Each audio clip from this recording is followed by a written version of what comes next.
Don't get too excited. Ben still isn't here. Um, when Ben does arrive, we are going to be talking about what I think is a banger from Ben. Um, I read most of his essays. Actually, in the past weeks, I haven't really. Um, but I think today's one is really great. It covers. I mean, Ben is generally braver in engaging watching things which are terrible and annoying than I am. And in this case, he's watched an episode of the Joe Rogan show, which, well, at least for me and Ben, is not like the complete end of the world. But this episode of the Joe Rogan show didn't even really have Joe Rogan in it. Instead, some libertarian who Ben thinks is relatively all right, has debated him before, debated Douglas Murray, a posh Englishman who, is part of the old guard of the Anchon regime, which still rules the world in one way or another and seeks to defend their position on everything, um, but is having increasing difficulties kind of reconciling his right wing views um, with kind of the right wing, which is more and more kind of attacking ideas around expertise,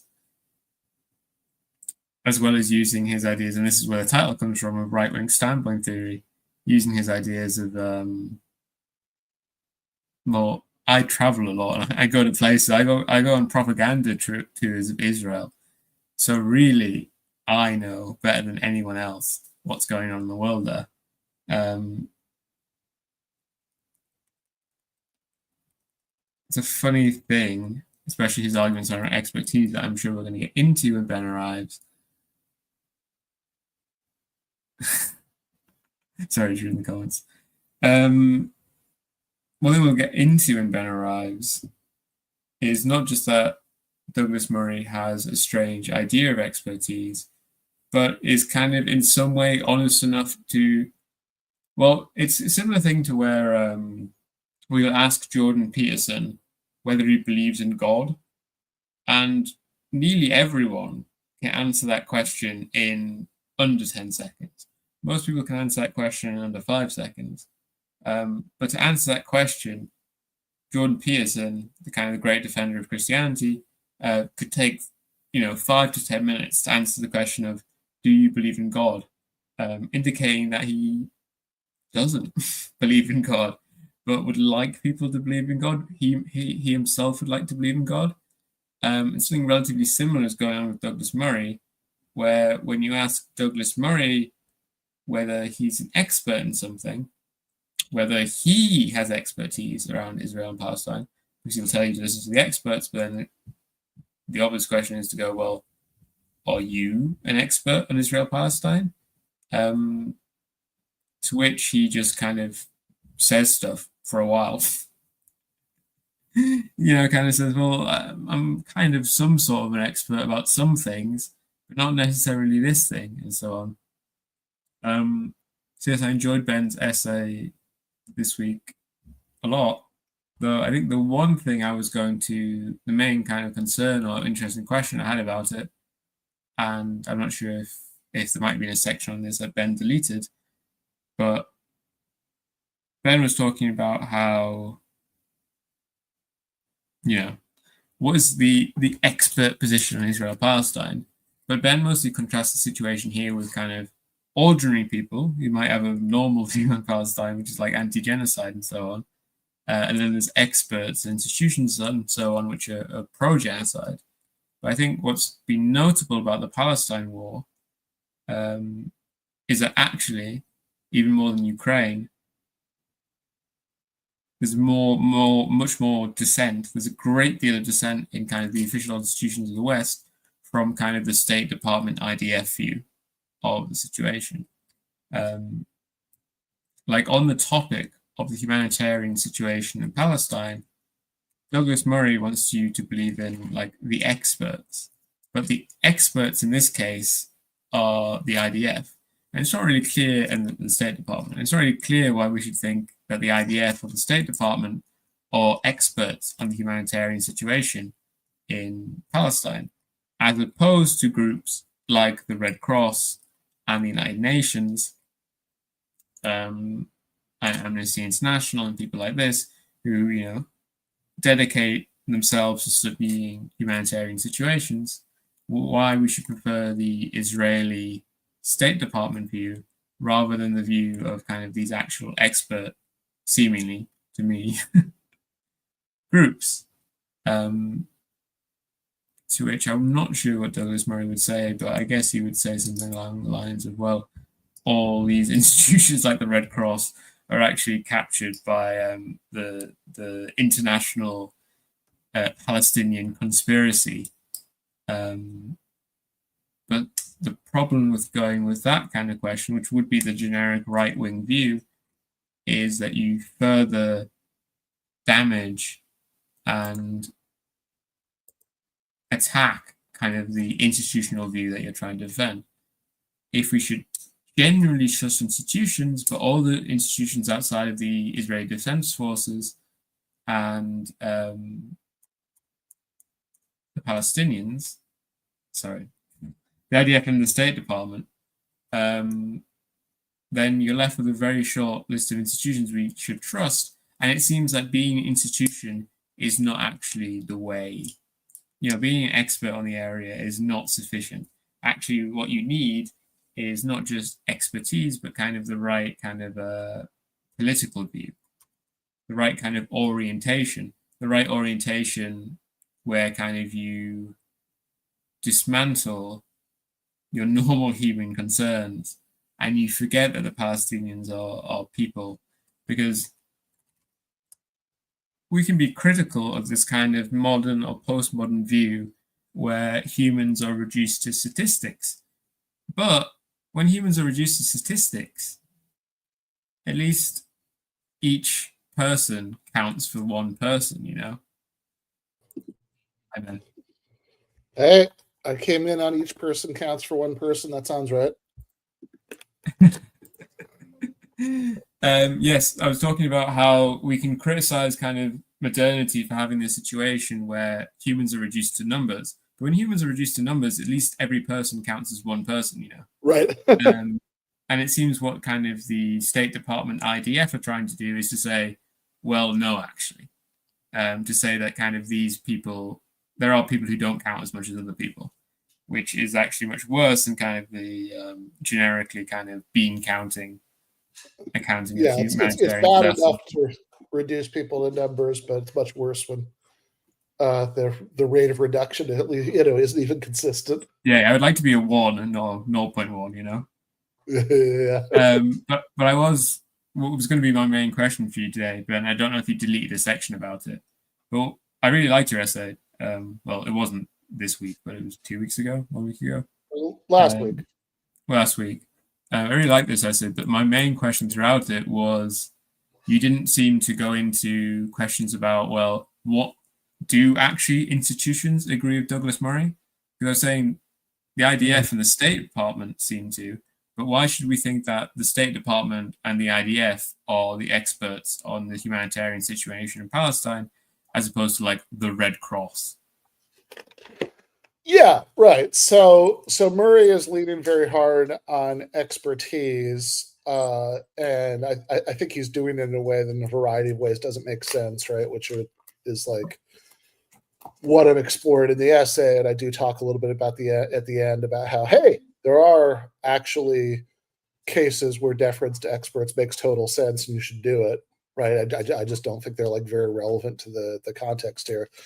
But like also, yeah, I mean, part of what's fascinating about the whole thing is that it's very unclear what he means by expert, besides like what you can infer from who he doesn't think belongs in that category. What's really notable about the current Palestine war is like there's a great deal of Western institutional dissent. Yeah, totally. The official British government position is like Israel's not committing a genocide, but they're really close, which I think is basically like an absurd position, but it's also one which Douglas Murray presumably thinks is terrorism. Yeah, right. I mean, certainly if you look at the Amnesty International, Human Rights Watch, I mean, even like the, UN, special rapporteur, the people, I mean, even the ICJ, I mean, they're obviously nowhere near, issuing a ruling, but I mean, like the preliminary ruling, they're at least like taking seriously the danger of it spilling over into genocide, far more seriously than Murray would want them to, right? So it does seem like, certainly at least on the Palestine example, which is one of like like the three main topics that they were talking about in there. Um, it's I think that there's like a very straightforward argument that that Smith should have just been like, okay, sure, right? Like Let's listen to the experts, bro. let's listen to the experts. Go for it, right? Here's what they all Are said.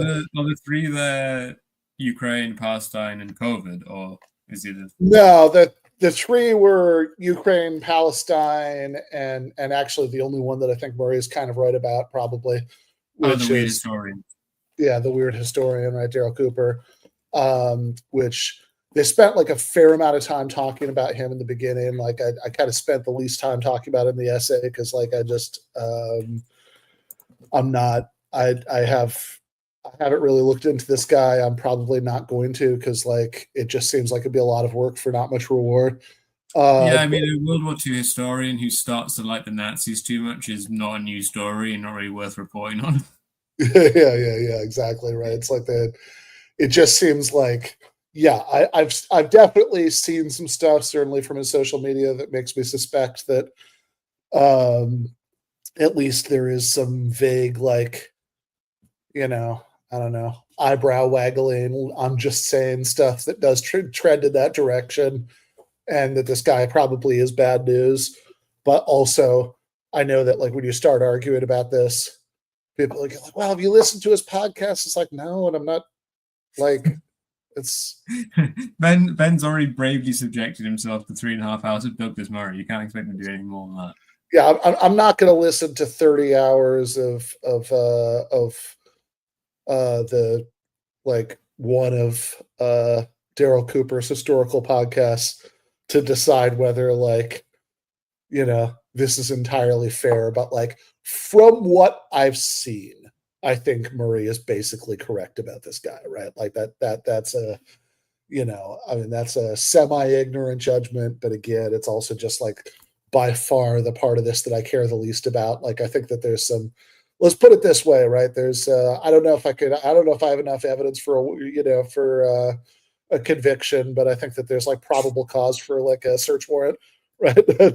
Like that's kind of my impression of like whether this guy has some like weird sympathy toward Hitler.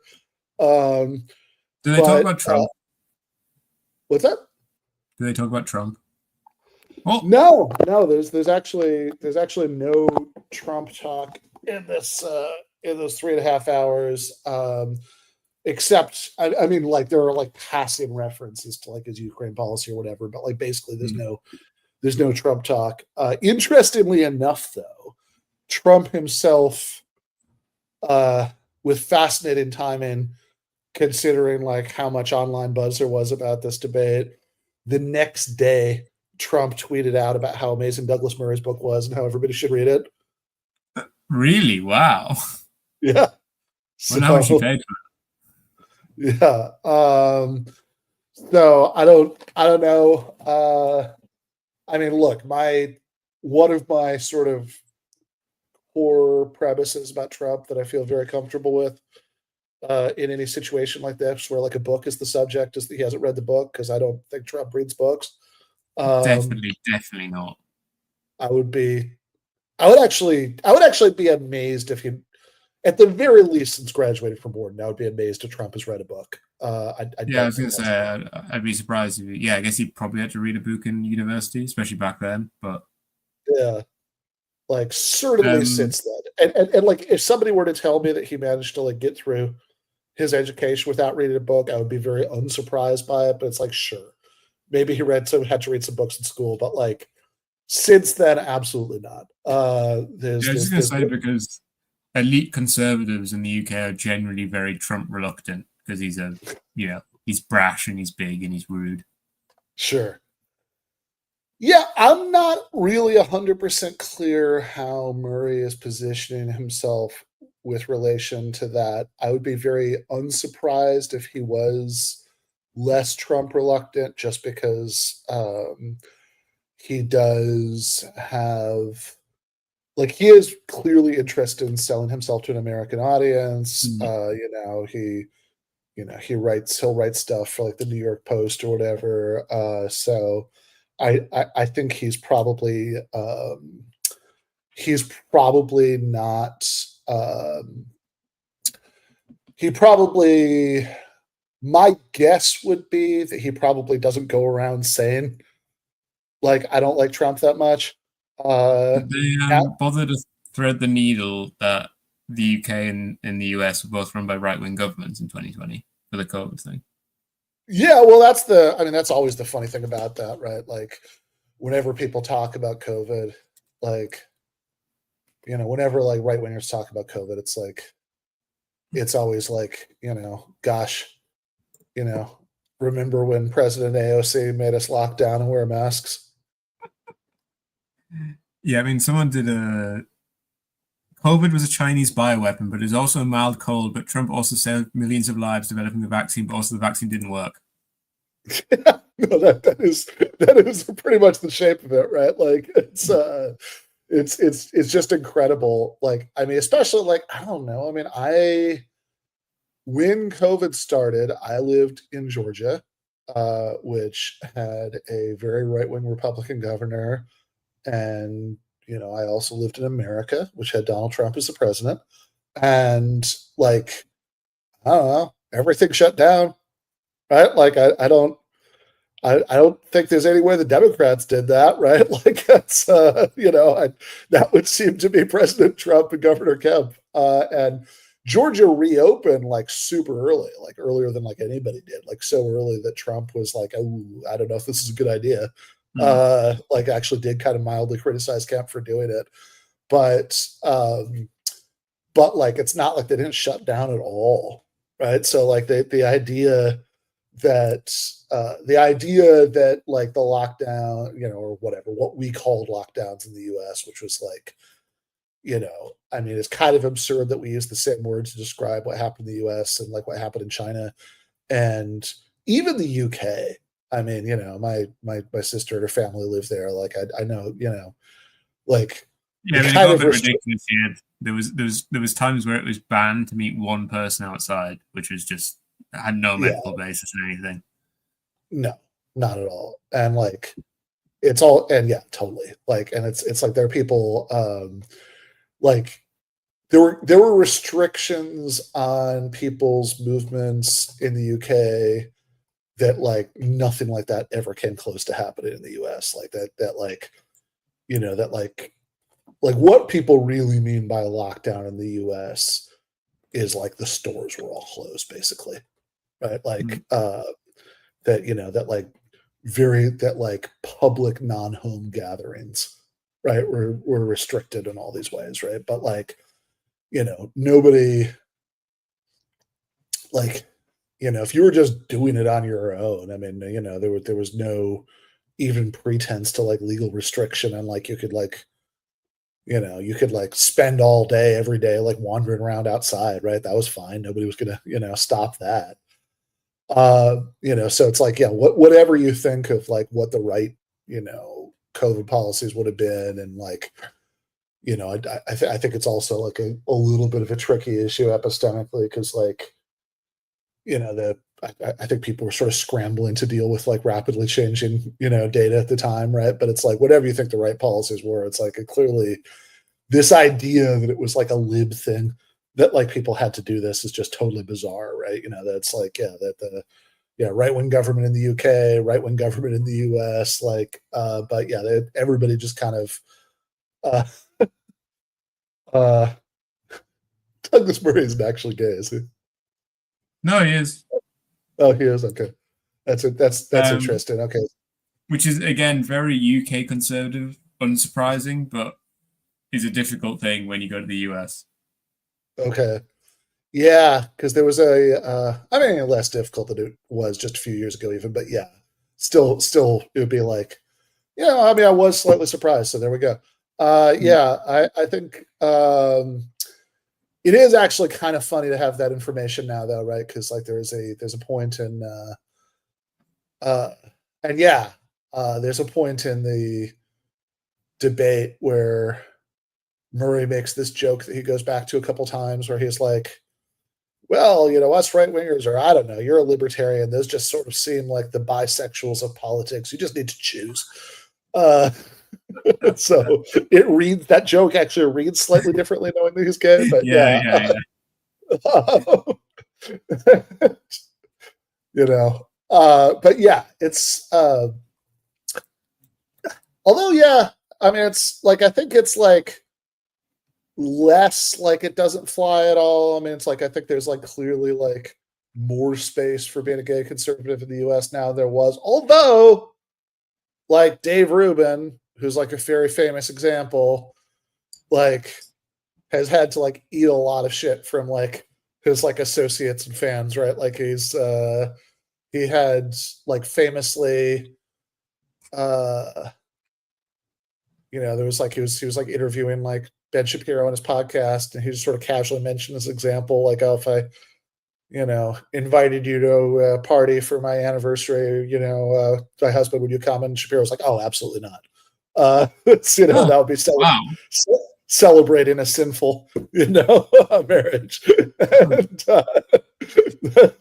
there were like all of these. I think a British homophobic conservative would be like, I would come, but I would privately condemn it in my head throughout the thing.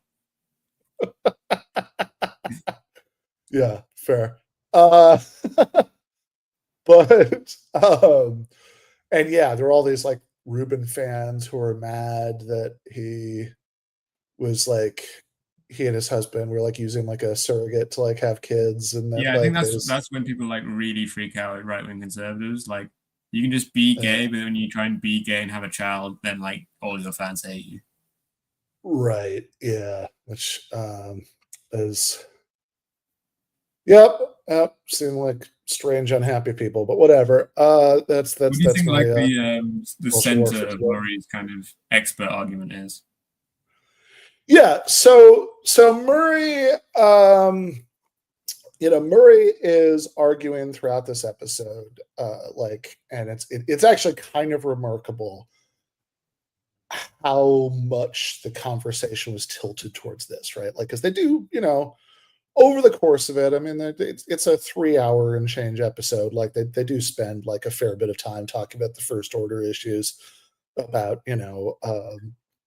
what should happen in Ukraine, and how what led up to the war and Gaza and all that stuff, right? But like, it is remarkable how much the conversation is tilted to like the meta issues about like who should be invited on to talk about this stuff and or has credibility or whatever.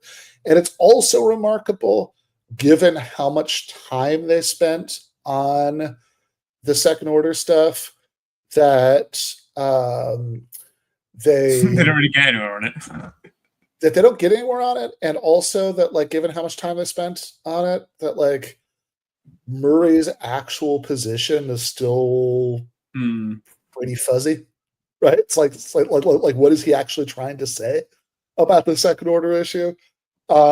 Because it sure sounds like he's saying a lot of the time that like, oh, you shouldn't be having all of these people on to talk about this stuff who are who are not experts, or at the very least, if you do, you should have less of them, or people should listen to them less, or what they're saying is less credible, right? Like it certainly sounded like he was saying something like one of those things, right? Or some combination of those things. But like just the proportions of bluster to to sort of precision about exactly what he was trying to get across are just totally catastrophic. I mean, which kind of fits. I mean, I guess it's all like, I'm not, I mean, I'm obviously not like super aware of Douglas Murray outside of this context. I mean, I knew who he was, but I didn't even know he's gay, right? Like I have, I like, I'd seen some clips of him. I'd seen him on a show or two, right? Like I had a general sense of what his deal was. Have you tried to debate him? I did actually try to debate him. Yeah, that is true. It's when his previous book came out, I don't know, like the last round of like Western civilization has fallen, like that thing. It's so over. Yeah. And I remember The War on the West. Yes, that one. So I remember reading Matt McManus, Nathan Robinson wrote a review of it, which actually I think I had them on my old like Colin show to like talk about. And but I think even before that, so I think James at Modern Day Debate, I think we were just kind of talking about different debates I could do. And he was like, "Oh, would you be interested in doing one with Douglas Murray?" I was like, "Oh, absolutely," right? Set it up. And I think he reached out and nothing came of it. So I think that so yeah. But that said, right, like I wouldn't claim to be like hyper aware of him, but my general impression of the guy has always been maybe best summarized by saying, "Oh, we have Christopher Hitchens at home." That's the it's like, "Oh, you don't need to buy Christopher Hitchens. We have Christopher Hitchens at home," right? That's the it's just this incredibly, incredibly inferior dollar store knockoff of the Hitchens thing, right? Which is to say, like, everything that is sort of everything about the Hitchens phenomenon that's like least that's like sort of the most ridiculous, right? That's like the sort of like final years of Hitchens where it's like a lot of the effect is just that Americans are really impressed by that accent. And so if you can be like really confident and strident, with the posh British accent like that, you get, you just get this crazy amount of deference. And, people really like to hear a sort of Churchillian war bluster delivered in that way, right? Like it's all of that, right? But minus the actual like charm and insight and all that stuff. Like it's just there's just not a lot there, right? So it's like he's clearly most comfortable when he's sort of doing like ringing rhetoric, and then when he's asked to sort of like back up what distinction he's trying to make or whatever, it gets a lot less clear, right? So for example, like there are all these times in the debate where it seems like he's saying, "You guys should shut up because you're not experts." And he'd be challenged on it in various ways, right? And like, Dave Smith would say, it's like, "Oh, I think I actually should be, I think I actually can talk about blah, blah, blah." And he would just kind of do this sneer, "Well, you clearly can." Right? It's like, okay, but that's not what we're talking about here, right? Like it's not like when he says, I think I can, right? He doesn't mean I think that it's physically possible for me to do so, right? Like he means like I think it's like legitimate for me to do so, right? And um, and also there's this huge contradiction about the COVID stuff, and this is actually kind of funny because like my own view on this is that probably all three of them, right? I mean, Dave Smith, Douglas Murray, and the moderator and occasional participant Joe Rogan probably should have been more deferential to expert opinion on that, right? But I mean, I'm a huge, I'm a huge beta cuck who gets whatever shots public health authorities tell me to get, right? Like, because I always, I always think of Zizek's thing about, doing your own research. It's like, oh my God, it'd be amazing if people did their own research, but like, they clearly don't have the capacity or interest I mean, I think to I've do. said it before on here, but the funny thing with the whole like the massive controversy around vaccines is the vaccines are like one of the two bits of modern medicine which actually really work very, very well. The other one Yeah, being surgery, and then the rest is like sure. heart medication, which like decreases your chances of a heart attack by 30%, makes you go Yeah, bald, makes right. your dick not work, and increases your chance of a heart attack by 30%. No, there is that. But it's like, look, I don't, I'm generally like, my view is that on stuff like that, it's like, look, I am not, in fact, going to do my own epidemiological research. I have, because like I literally, it would take so much effort for me to even get to the point where I could publish research on that for myself. Much less engage in it, on my own end, right? So it's like I think that this is, I think that this is a case where, and I mean, we can talk in a second about what the limits of this are, right? Which I think there are some Mm. pretty hard limits, but like, this is a case where it's like, yeah, sure. And then, we're like, this is just kind of legitimate epistemic division of labor, right? That we don't all have the time or the inclination to look into everything, right? So we have to, we have to divide up the labor to some extent. That like And like you the spend right your wing governments that these guys are presumably at least semi fans of did in fact do that. yeah, totally, right? It's like, look, you spend your life researching topic A, I'll spend my real life researching topic B, then we'll report back to each other, right? It's like that. That's kind of fine. In fact, that's completely inevitable in a complex society where you have like vast amounts of information that you need to, put together. So, I think the limits of that are okay. One, I mean, there are certainly times where, you could just kind of have first order access to some piece of information that like justifies you in rejecting what experts say about something. That does happen, right? But that's like you can kind of say, yeah, but like here's this sort of direct public evidence that like I think I could form my own judgment in light of. I think it's complicated, but I think there are instances of that. um and I think there are various ways that can be like, I don't know, I think here about, I'm very old, so I was like a college student in like, God, what would this have been? Maybe like fall 2002, when they build up to the invasion of Iraq was first started, and I can remember sitting in my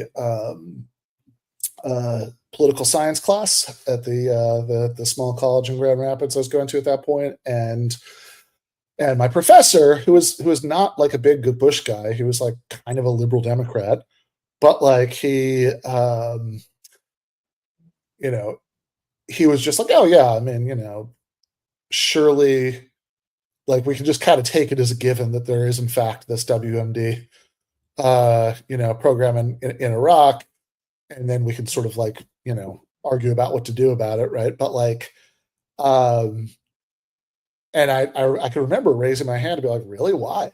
I mean, what's the evidence for that, right? And Tony he Blair was has like, said oh, so. what's that? Tony Blair has said so.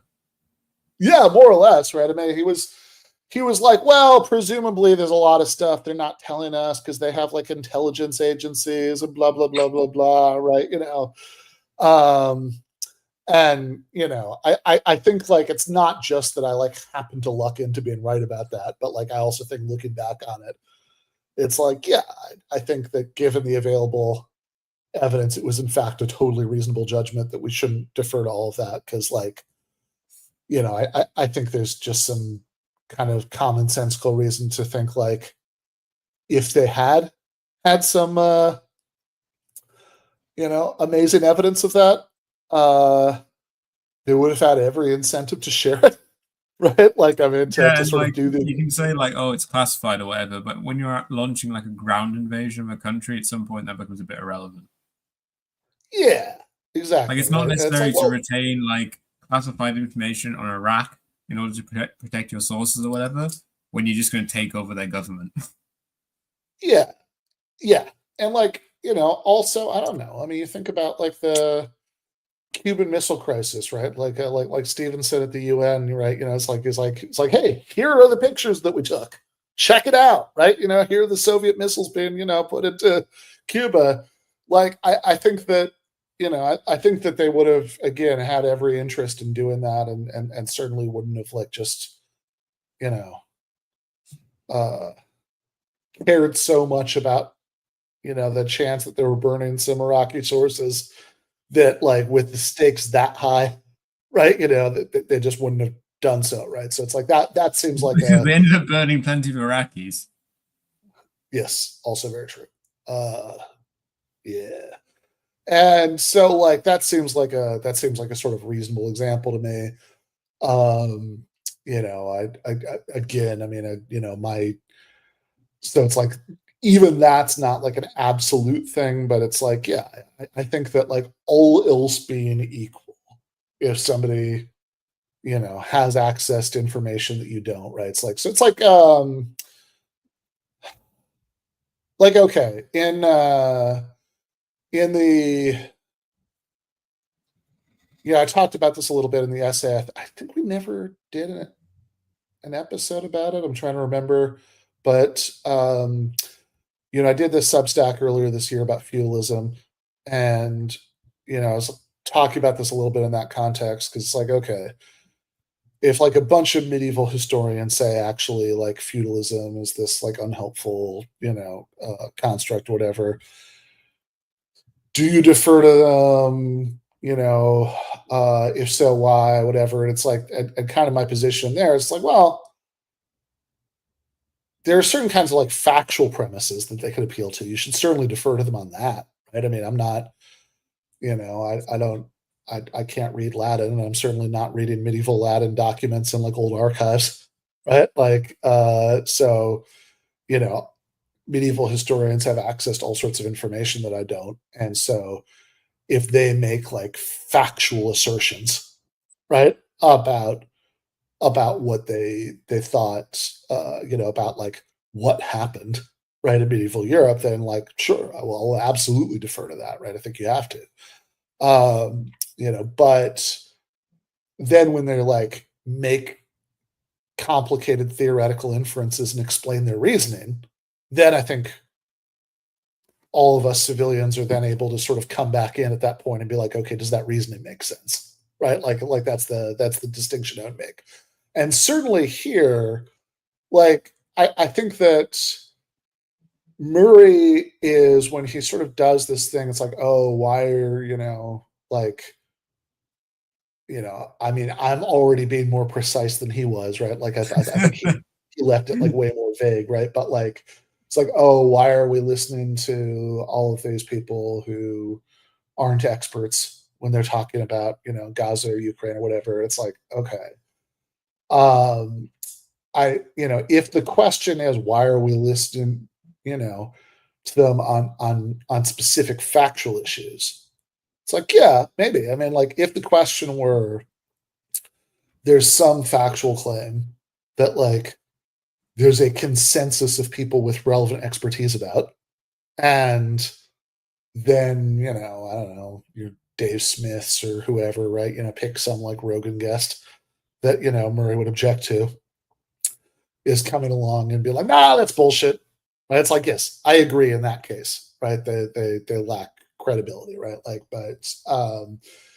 but that's a very different thing from like these larger judgments about, whether the wars are justified, whether the United States, should be involved, what should happen next, all of which, like, all of those are judgments that's like factual premises are relevant to.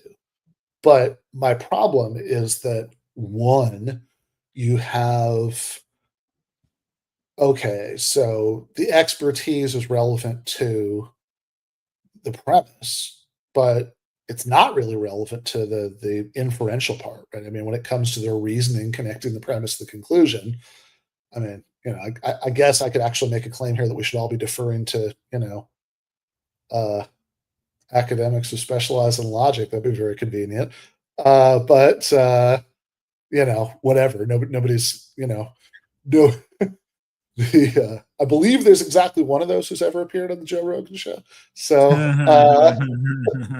that's, so that's clearly not what anybody's talking about, right? So it's like, yeah, when it comes to like I'm kind of evaluating, imagining like a hardcore analytic philosopher, like a metaphysician or a logician or whatever, just coming on the Joe Rogan show and just boring his ass off for 3.5 hours. it's like somebody's just like on there. It's like they're just going to talk about modal logic, and for some reason, like Joe just goes with it for 3 hours. He's like, what does this have to do with the DMT demons? So if necessarily, possibly P, then possibly this. Oh, okay, dude. All right, would have thought of that. Yeah. No, it'd be amazing. I would listen to that like several times through. But yeah. So it's like, yeah, like I think when it comes to evaluating like the actual like inference, like the reasoning, then I think like everybody's sort of as good as everybody else on that, right? I mean, it's like everybody should be able to weigh in on that, right? Because just even like having a PhD in Middle Eastern history or whatever isn't actually going to be like especially like isn't going to give you special knowledge of how arguments work, and then certainly when it comes to any sort of normative political judgment, then yeah, like facts are going to play a role here, but so are values, norms. I mean, even if we're sort of doing political arguments in like the least moralized possible way, I mean, at least goals, right? Like and so on that, right? It's like, look, again, make an argument that we should all be deferring to moral philosophy professors. I guess I actually wouldn't make that argument, but like but regardless, right? There's certainly no reason to defer to uh, people who are like State Department Middle East experts or whatever on any of that stuff.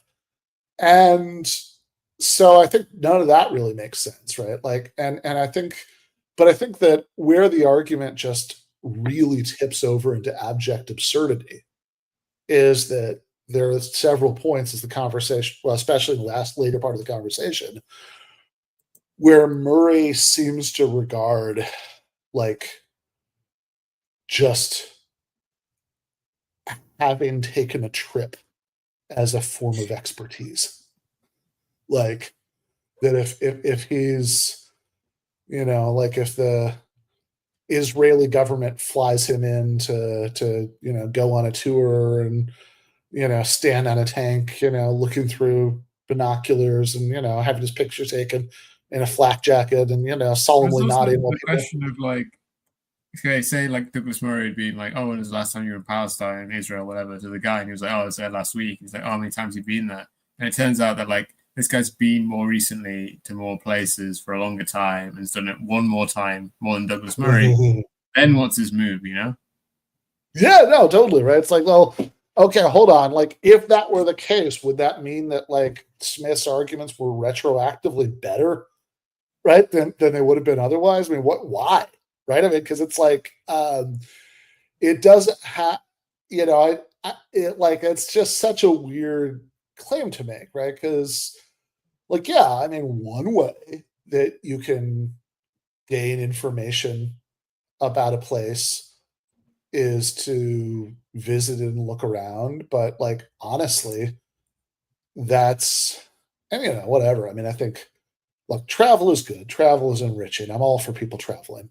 But like, you know, that's like if we're talking about like geopolitical insight, like that's got to be one of the very worst ways of getting it. Like that's just not like yeah, really, I was going to say, like, when I was in Syria, I gained very deep and particular knowledge about certain subjects, including certain subjects where there's no real other way to gain the information apart from being there and being inside such an organization because it's secret information. But at the same time, the only time, the time where I was least aware of the general ongoings of the war in Syria was when I was in Syria. Right. Because you get funneled into like an infantry person's, a grunt's kind of perspective on the thing, where your war narrows down massively to a point, and you have no idea of the general goings on.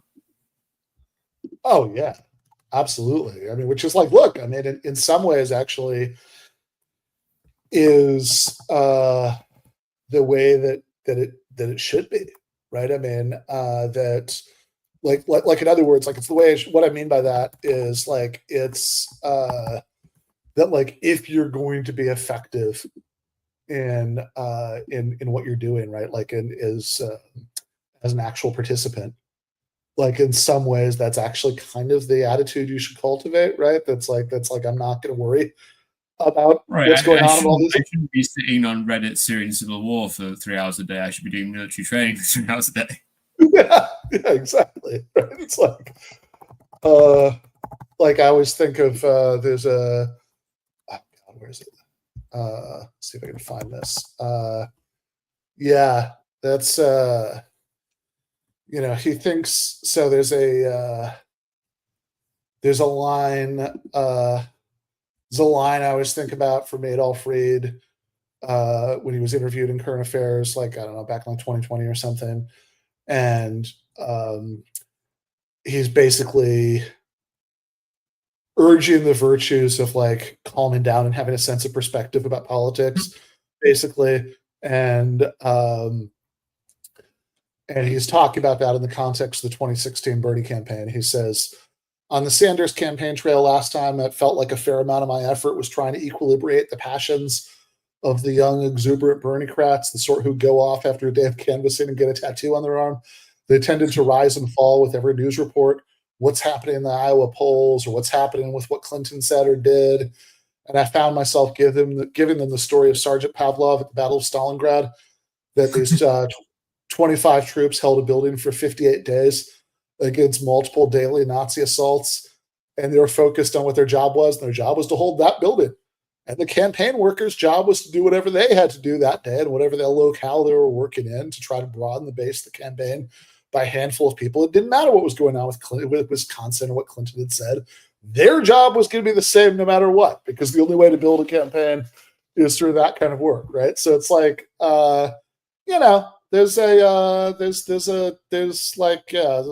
in the chat, right? It's up seeing the forest for the trees or vice versa or whatever. It's like, look, there's clearly like any effective large scale effort is going to involve a lot of people who like should rightly and properly focus on their particular trees and not the rest of the forest, right? So like that seems obviously right? It's like, and like the thing, so I think like one problem with this idea that like firsthand knowledge is like is like a sort of necessary component of expertise or whatever.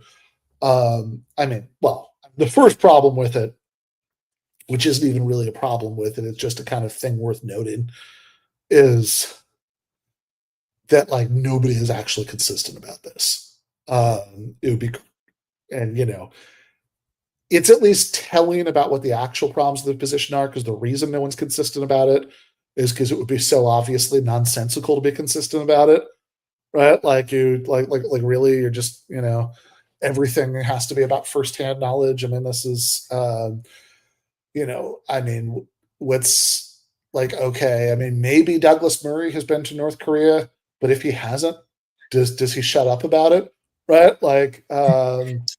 In North Korea, it's famously the case where like the Western media will believe like a fifth-hand report. Yeah, it's also very true. Yeah, no, totally. I mean, I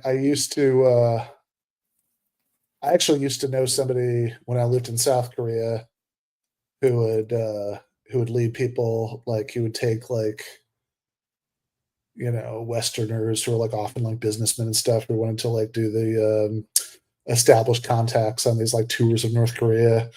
Mm.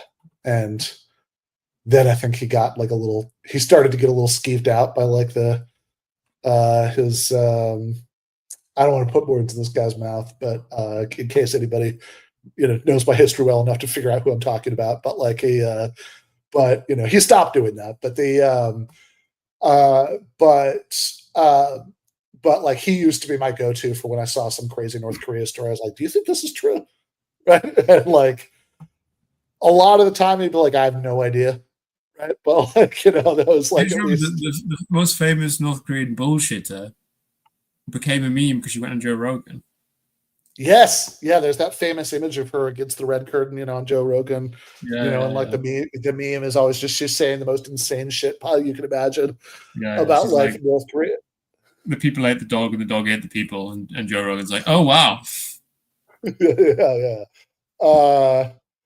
Yeah, right. I mean, I think, but it's like, look, I don't think you should. I mean, it's like I wouldn't like. So yeah, people might be overly credulous about certain things about North Korea, but it's like, somebody who's just going to make like a general point about like human rights violations in North Korea based on actually solid evidence. Probably, we're not clear what's true, but it's probably still not very good there. Yeah, exactly. Like the rosiest picture is still not very rosy, right? That's like remotely plausible. Yeah. So, and like, the example I used in the essay was, okay, again, it's possible that Douglas Murray, who was a big supporter of the invasion of Iraq, which, I just kind of feel like can't be brought up often enough in discussion of any of these people, right? Because like all of them would rather forget this. But he was a big supporter of the invasion of Iraq. And it's like, okay, again, is it possible that Douglas Murray visited Saddam Hussein's Iraq? I guess. But like, who I'm absolutely confident never visited Iraq before the American invasion? George Bush, right? Like that George Bush did not visit Iraq before the American invasion. Like this, I feel like we can say with just absolute confidence. So did Douglas Murray fault Bush for talking about Iraq a lot without visiting it? I mean, come on, of course he didn't, right? And like there's even, and it's also really funny because like in this part of the exchange, which like a lot of Douglas Murray fans seem to have thought was like really the point where he like really like he showed him, right? Like there was a, like Smith's like kind of immediate response was, well, I mean, I've never visited Nazi Germany. Doesn't mean I can't make judgments about that. And like Murray's like sort of, rhetorical comeback was, well, you can't time travel, but you can travel. It's like, and like then like the particularly funny thing about this, like the next day, somebody like spliced together like Murray's lines from the debate with this video where Murray in a different context is like shitting on like woke libs for believing in lived experience, and in that second one, Murray actually uses the same example, right? He's like that he's like, lived experiences and everything. There are people who, there are people who weren't in the Holocaust who really written about it better than people who were. It's like, okay, well, that's but yeah, I mean, it's so like I think that's like the first thing, right? Nobody's consistent about it, and the reason nobody's consistent about it, I think, is telling, because it'd be like genuinely bizarre to like insist that like nobody ever be listened to in anything they said about foreign policy with regard to countries they hadn't visited. And then like the sort of next issue up with that is that it's like really like as a way of just gaining information. It's like, yeah, depending on what you're doing there, like I absolutely believe there are particular kinds of information that like, like you said, it's like, yeah, if you're, there's no way that you could have like, sat in London and like gained like information about like what particularly was going on with this like on the ground military movements or whatever that like, you obviously had from being there, right? So there are particular kinds of information you can definitely get, right? I was But thinking, if you, I was initially thinking like, oh, there's no expert information that could be gained from Douglas Murray's propaganda tools, and I was like, that's not true. If you paid attention the right way, you could probably actually learn a great deal about kind of how Israeli propaganda is structured. But that's presumably yeah, something that yeah, he, yeah. like that information disappeared out of his mind because he didn't feel the need to know it down, Yeah, if you were interested in if that was the subject you were trying to learn about, then yes, it'd be super informative, right? It's like, oh yeah, this is how people try to sell propaganda to credulous Westerners.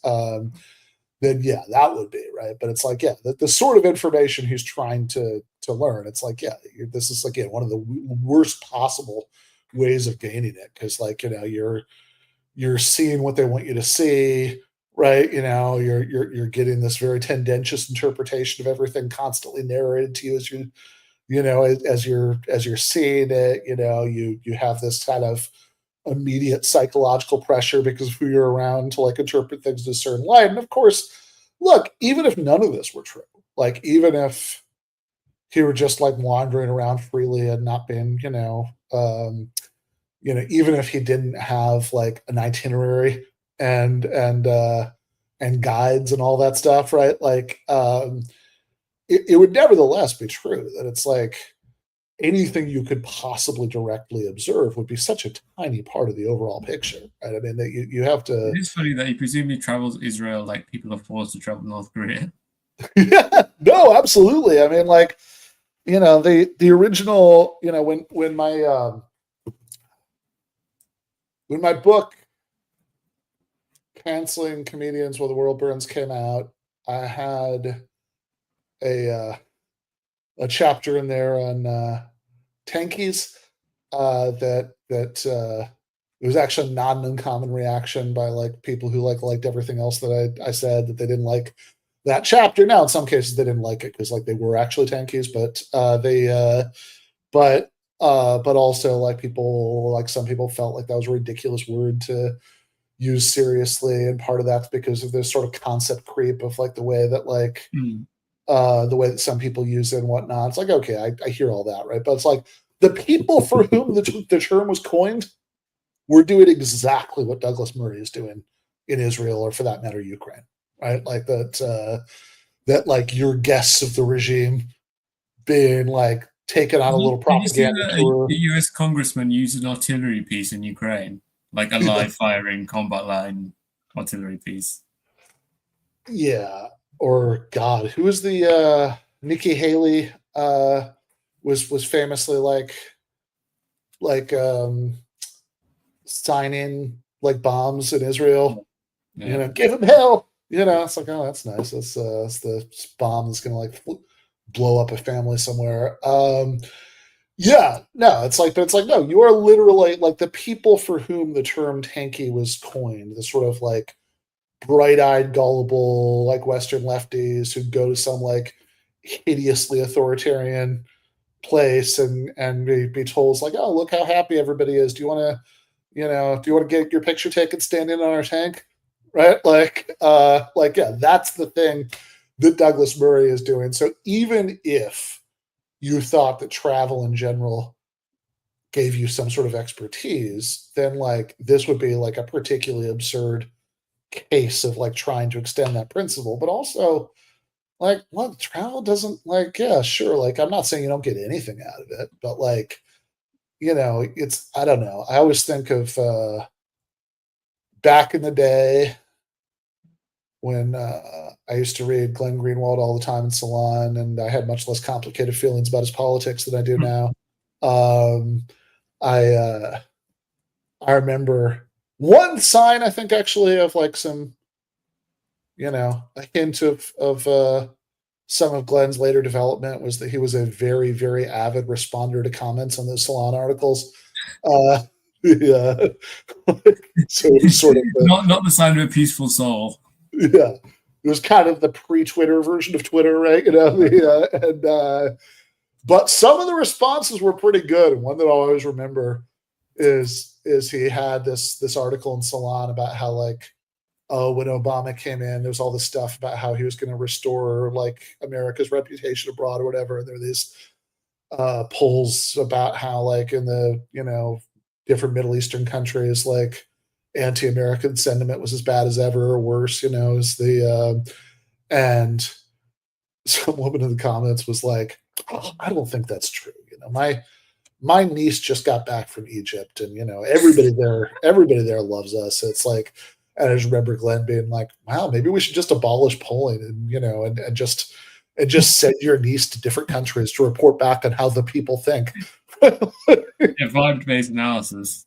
Yeah, exactly. It's like, again, I actually don't think that like just as an objective way of acquiring information about history and conflicts and sort of big picture of wars or whatever, I actually don't think travel gets you that far.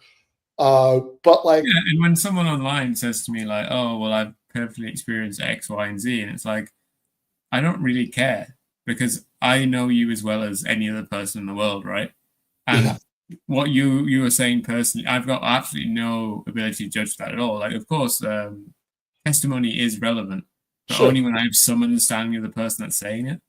Yeah, right. They have some kind of credibility to begin with, right? That like I trust them in a way that like I'm just not going to trust a random person, especially because it's like, look, if you're just a random person who like what you've got going for it is the stamps on your passport, it's like, well, there are a lot of people who have the same stamps who have all sorts of different opinions, right? So it's like, what am I supposed to get out of this? Yeah, no, exactly. And like, so I think like, yeah, even as a way of objective, the people with North Korean stamps in their passport probably have a massively more positive view of North Korea than average. Oh my God, yeah, I have no doubt whatsoever that that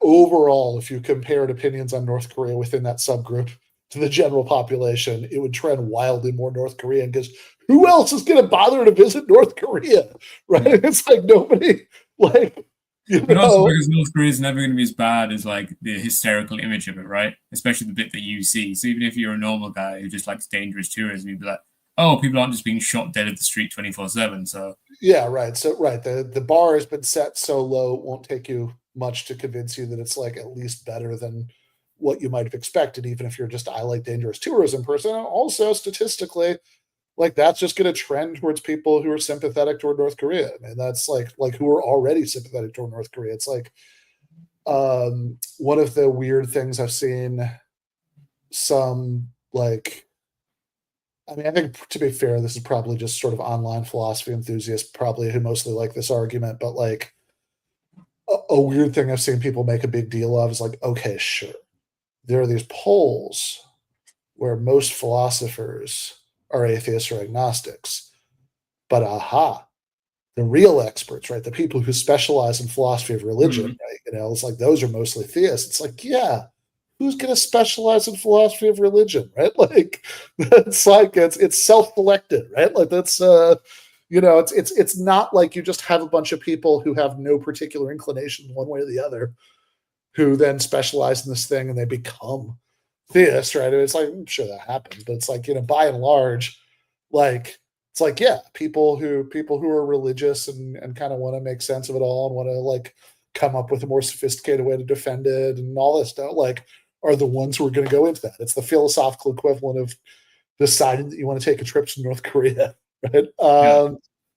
Yeah, no, it's so ridiculous, but like it's also so yeah, I think even as a sort of way of objectively acquiring information, traveling really doesn't get you that far, and but it's also like, okay, once you've got the information, then the question is what you do with that, right? It's like, okay, like I have, there's some part of the information that's relevant to my moral or political judgment about this, and the part that's going to be relevant in fact is stuff that you could have achieved, you could have acquired just as easily in all sorts of other ways, and certainly kind of taking a step away from just the sort of like abstract epistemology point, to thinking about the actual political context. I mean,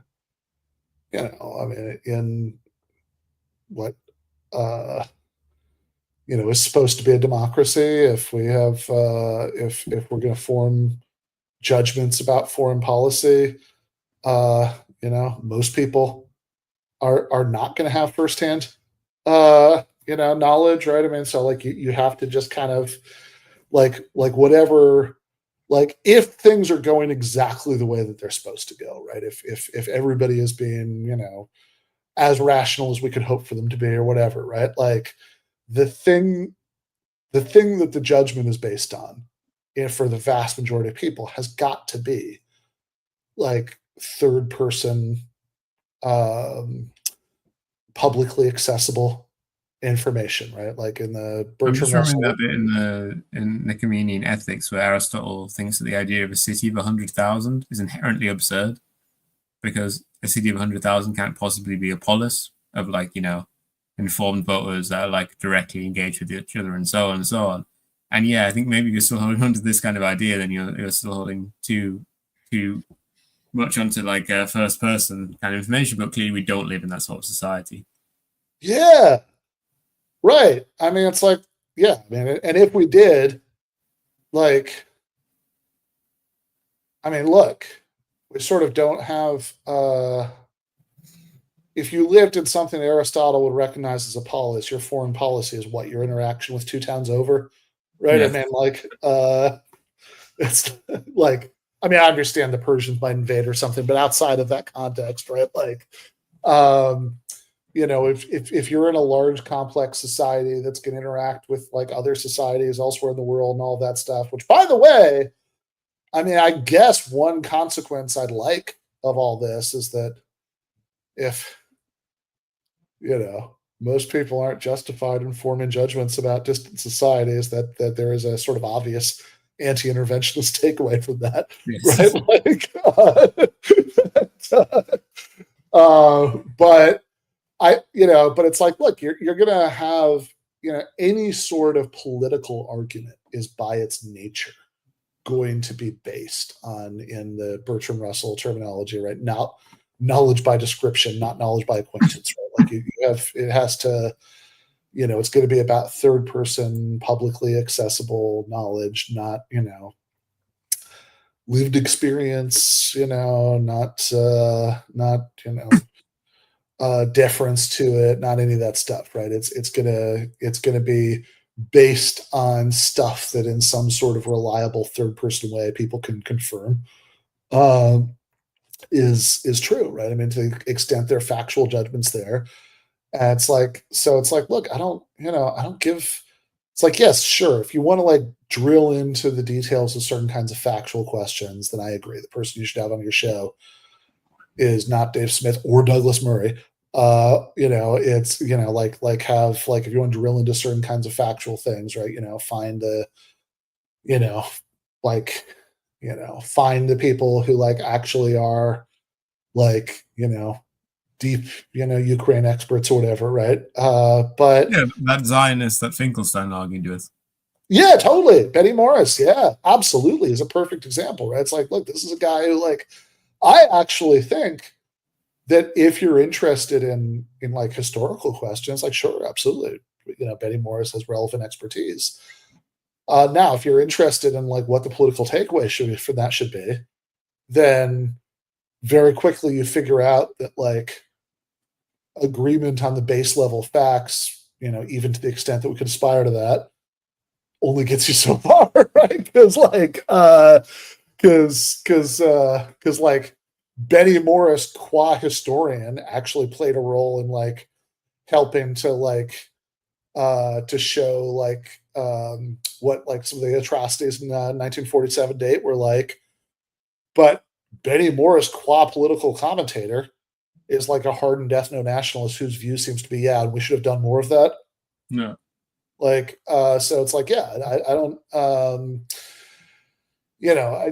I think that it's like, yeah, you have, I mean, in a democracy, where you want like the public to form, to form reasonable judgments or whatever. It's like, yeah, it's just got to be like everybody presents their arguments, and we evaluate them all, just on their merits. I mean, like, it doesn't matter who says it, right? That would only be relevant if, like, part of the argument was, oh, here's this really crucial factual premise, and you're just gonna have to take my word for it.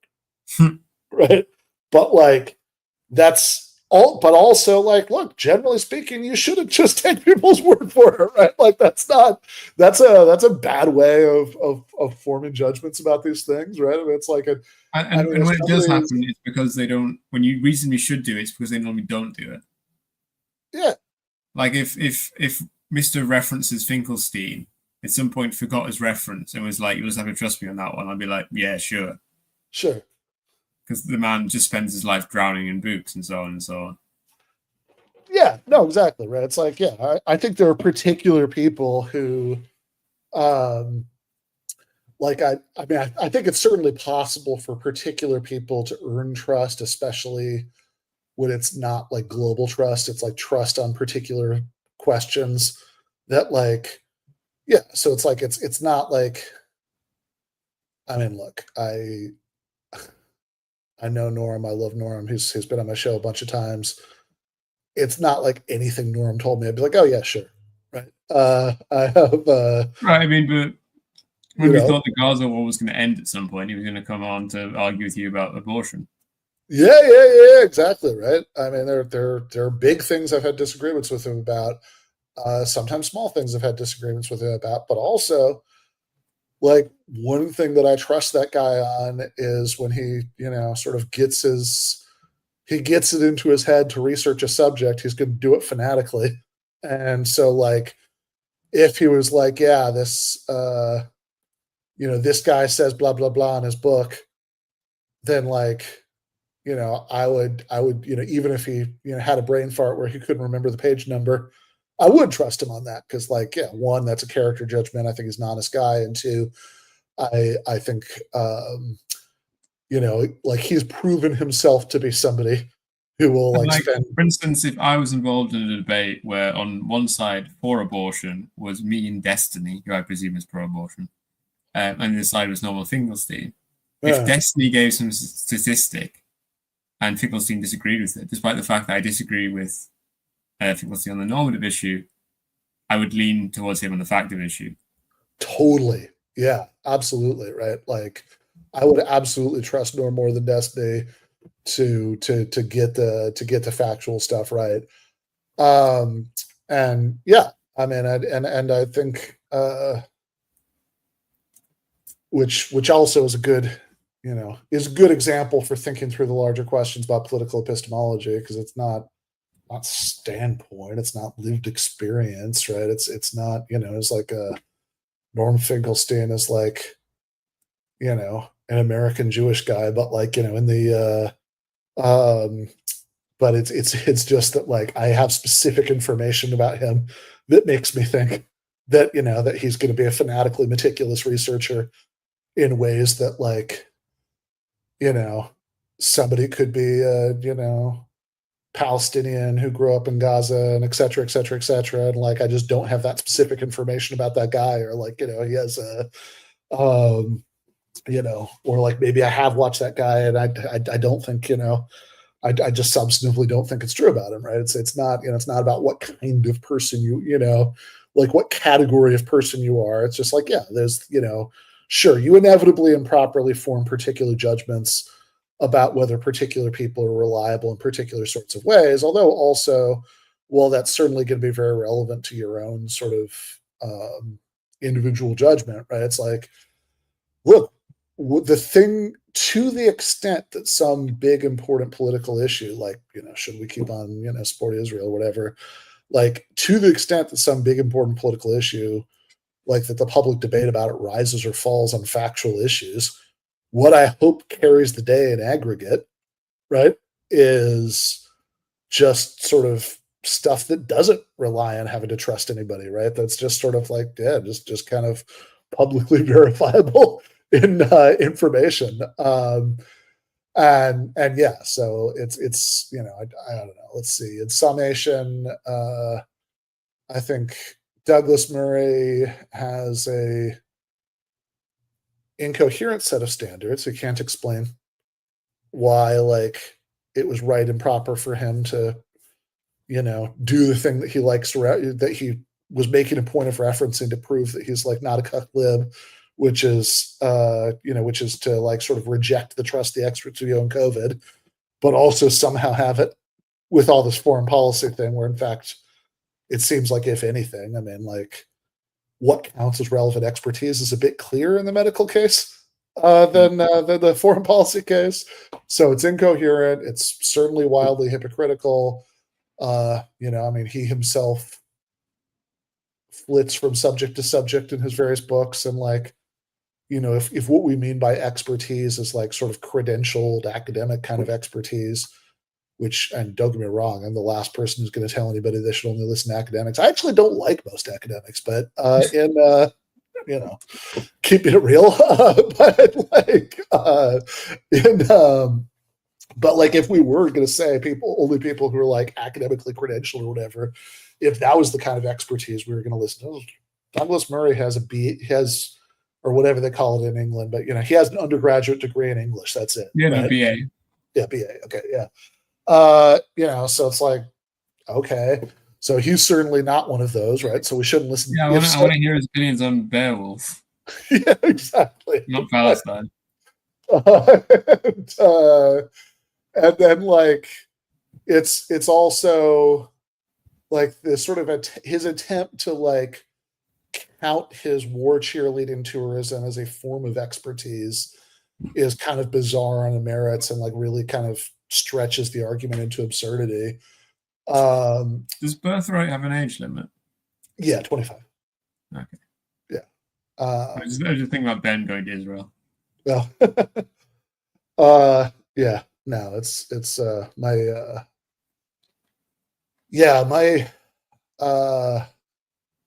my brother almost did in what would have been like the last year he would have been able to. Yeah. But that was 2014 and he opted not to. So I mean, it must be a bizarre thing to like this feeling that you could just basically arbitrarily claim the citizenship of another country. Yeah, which is, I mean, it's not, which is actually a fair amount of places have some form of that. Which like I don't know. It's like I'm pretty sure, like like there are, like if I mean, I think it's like sort of most morally offensive in the Israeli case because there are all these people, whose like grandparents come, were ethnically cleansed from there who aren't allowed to come back. Yeah. So it's like that contrast is what makes it morally offensive, but like particularly morally offensive, I should say. But it's like the sort of baseline thing itself. I think there are actually a lot of like European countries that have some form of this. That like if you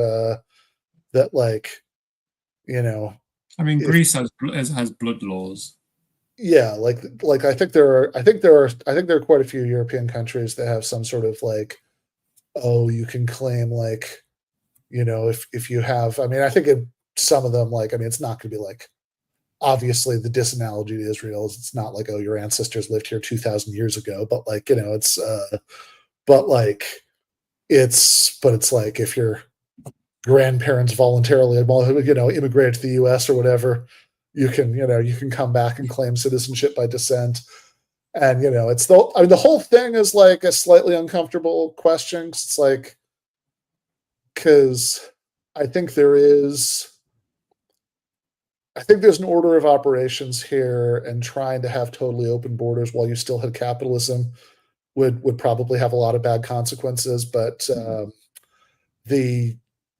but also, I think there is a pretty obvious problem trying to sort of make any sort of moral sense out of closed borders as a question of abstract principle, right? It's like, because it's like, certainly the idea that it's like then like you really get down to it, it's like, I don't know, man, it's like, it's not like I did something special to like earn the right to be in the US. Yeah, I mean, it's a simultaneous thing of like, I don't really feel there's any particular reason why anyone in the world shouldn't be allowed to move to Britain. But at the same time, only a certain number of them should be allowed to each year. for the sake of everyone involved, including them.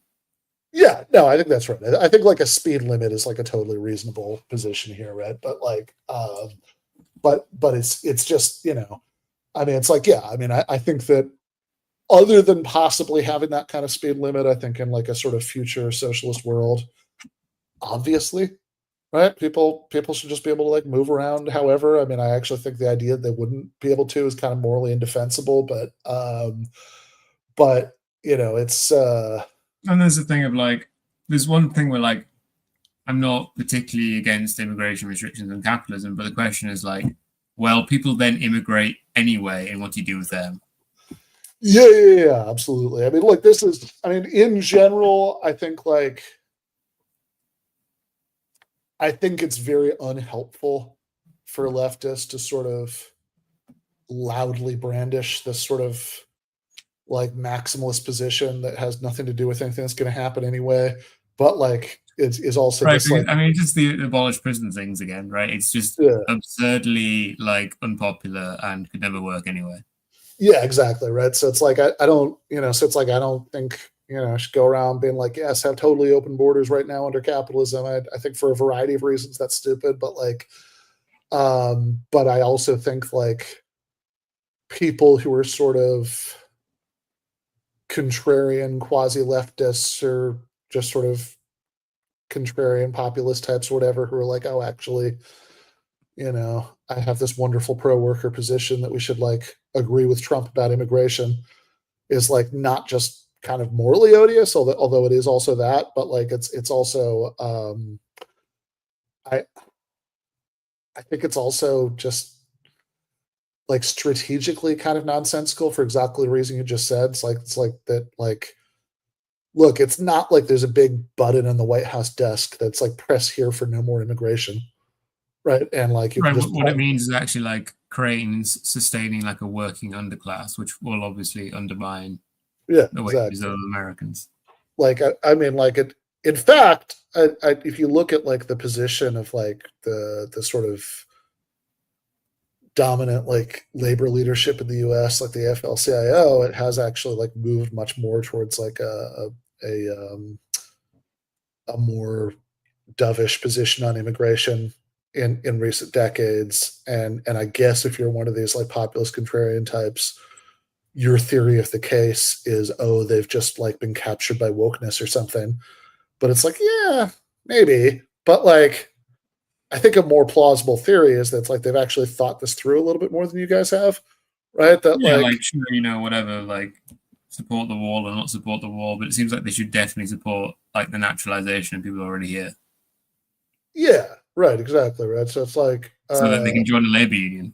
yeah, Like obviously, exactly. legal immigrants can join labor union. It depends, but like But they are for very, very painfully obvious reasons less likely to do so. yeah, Yes, exactly, right. So it's like, yeah, you have and you know, I mean, I think if anything, I think if we just kind of make because it's like, look, I mean, Trump has been doing all sorts of performatively cruel things with deportations, but like it's not actually like even the absolute number of deportations is just like crazily skyrocketed in the last few months or anything. Because it's like, I mean, people who it was sort of easy to find them and deport them, kind of that was already happening, right? yeah. So like, it's not you know, so again, there is no button on the White House desk press here for no immigration, right? Like they, you know, and if anything, it seems to me that if we sort of ratchet up the severity of immigration enforcement by 25% or whatever,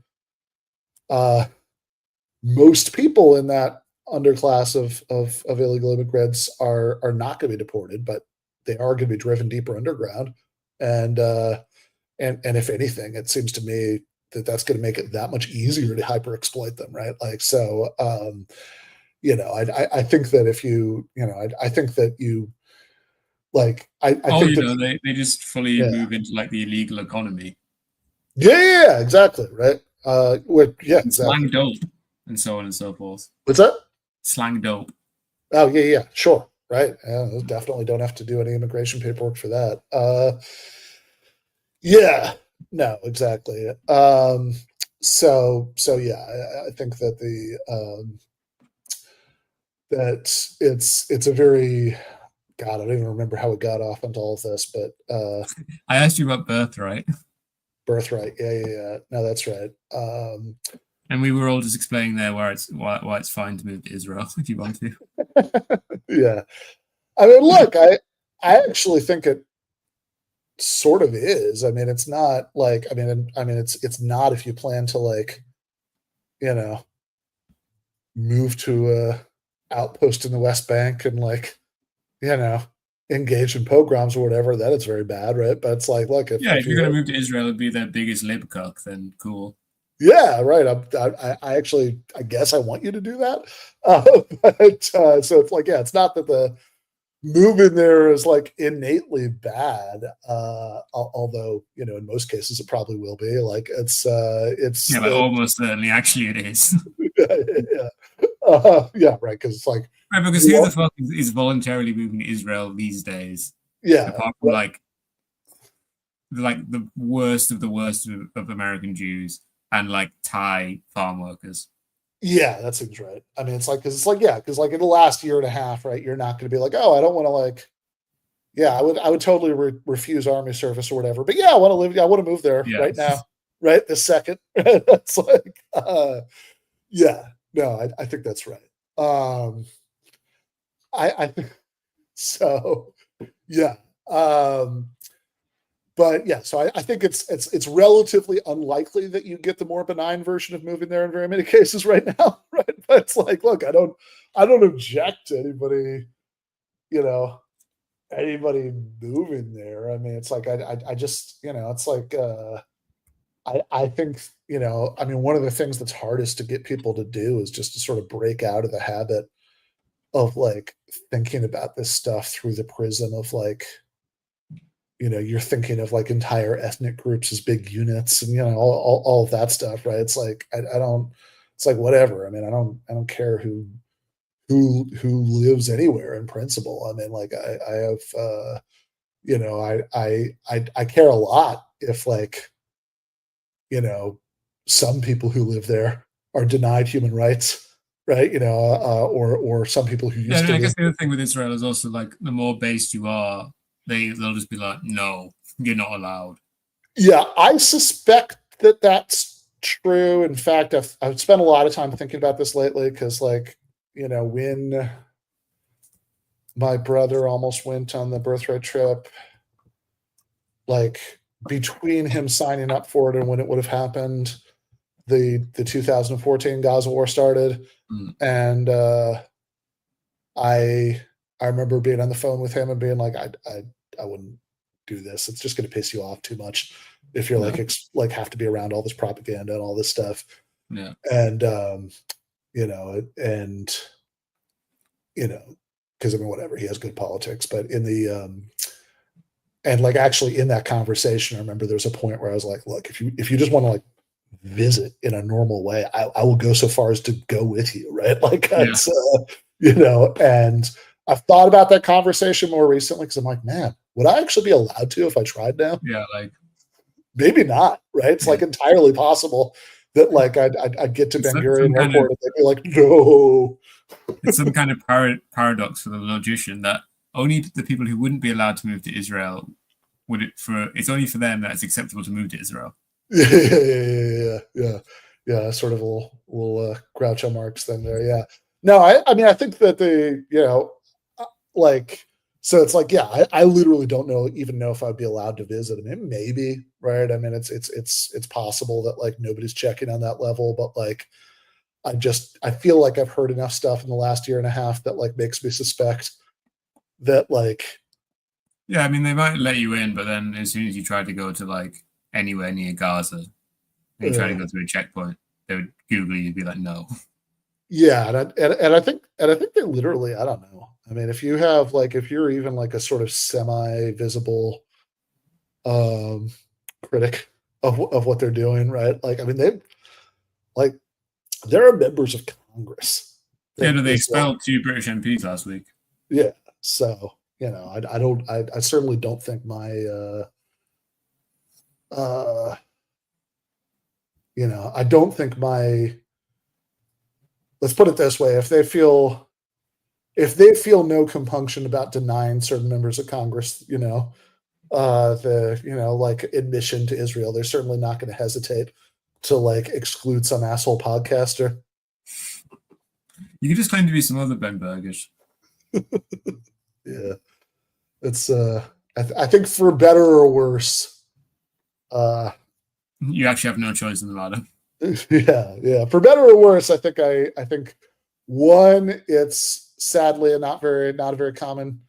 I mean, Ben is like super duper common, but I think the surname isn't that common, and two, I think for better or worse, I think I am just kind of relatively physically recognizable, right? Like so. Once I was stopped in the airport in Greece and taken into a back room. This is obviously post Syria, and I was told to like sit down, and then after a while, they like looked at me really hard and then just gave me my passport back and were like, "Clearly, there must be someone with exactly the same name as you who is a terrorist because you're clearly not him," and they let me go.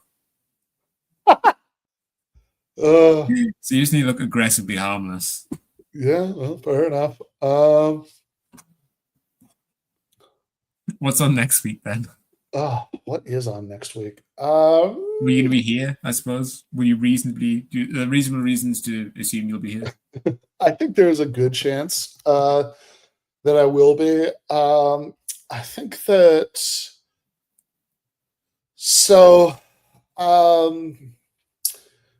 yeah, I'm not 100% sure about next week's Substack. There are kind of a couple things I was weighing doing, but if we did want to just, if I am here and we did just want to be a week behind, we could, I suppose, always do the one that I put out today, which is the kind of meta one.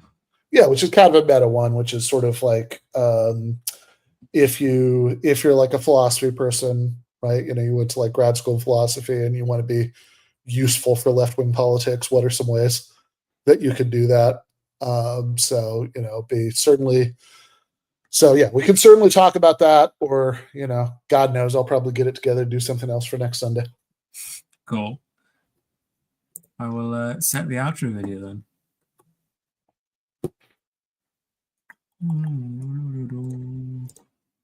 Bye, friends.